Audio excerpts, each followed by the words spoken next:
Il y a quelques temps en arrière, installer un site WordPress était quelque chose d'assez technique. On devait télécharger le logiciel, créer une base de données, transférer en FTP le logiciel vers l'hébergement, bref, tout un processus assez technique qui pouvait faire peur aux débutants. Heureusement, aujourd'hui, il existe des hébergeurs qui permettent une installation de WordPress quasi automatique, ce qui simplifie grandement les choses. C'est le cas d'Hostinger et c'est justement ce qu'on va voir dans cette vidéo. Hostinger propose donc un installateur automatique de WordPress. Pour pouvoir utiliser cette fonctionnalité, rendez-vous d'abord dans votre tableau de bord Hostinger et cherchez installateur automatique dans la barre de recherche. Une fois sur la page, vous allez trouver un installateur pour WordPress que vous allez pouvoir sélectionner. Hostinger va ensuite vous demander d'indiquer le nom de votre site, l'email qui sera lié à votre compte WordPress, votre identifiant et bien sûr votre mot de passe. Si possible, évitez d'avoir un identifiant qui a le même nom que votre site et utilisez un mot de passe le plus complexe possible. Les sites WordPress sont beaucoup ciblés par les hackers, donc en ayant un identifiant et un mot de passe compliqué,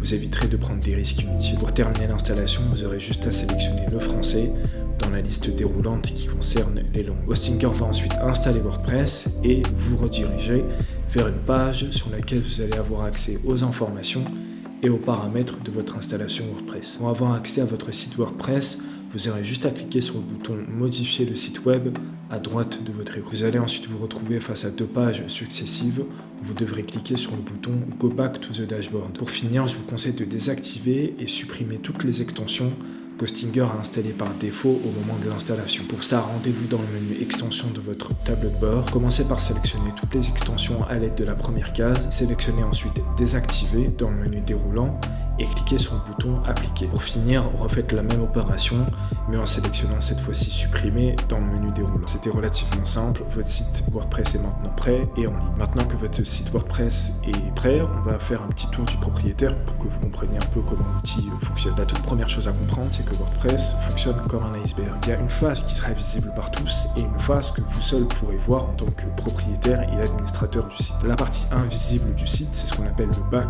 office en anglais, ou tableau de bord tout simplement en français. C'est cette partie du site qui vous permettra de créer de nouvelles pages, de modifier le design du site ou de faire des mises à jour. C'est seulement une fois que vous serez connecté à votre tableau de bord WordPress que vous pourrez commencer à faire des modifications dessus. Là actuellement vous êtes déjà connecté à votre tableau de bord WordPress, mais dans 48 heures vous serez automatiquement déconnecté. Quand vous serez déconnecté, vous allez devoir accéder à la page de connexion de votre site pour pouvoir entrer les identifiants que vous avez précédemment créés. Pour faire cette manipulation, vous n'aurez pas besoin de repasser par Hostinger.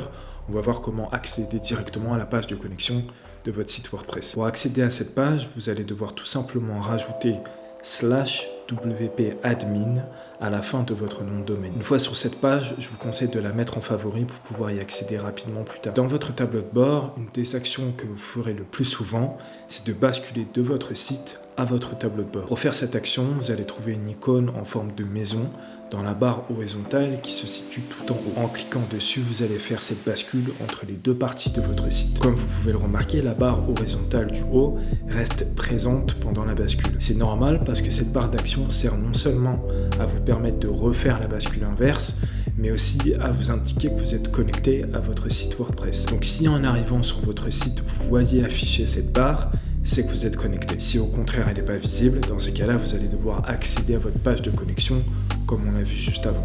Je précise du coup que cette barre n'est visible que par vous, que par les personnes qui sont connectées au site WordPress et non pas aux futurs visiteurs de votre site. Voilà, donc on a vu ensemble sûrement la méthode la plus simple et rapide pour installer WordPress. Et maintenant que tout est prêt, vous allez pouvoir commencer à configurer votre site WordPress.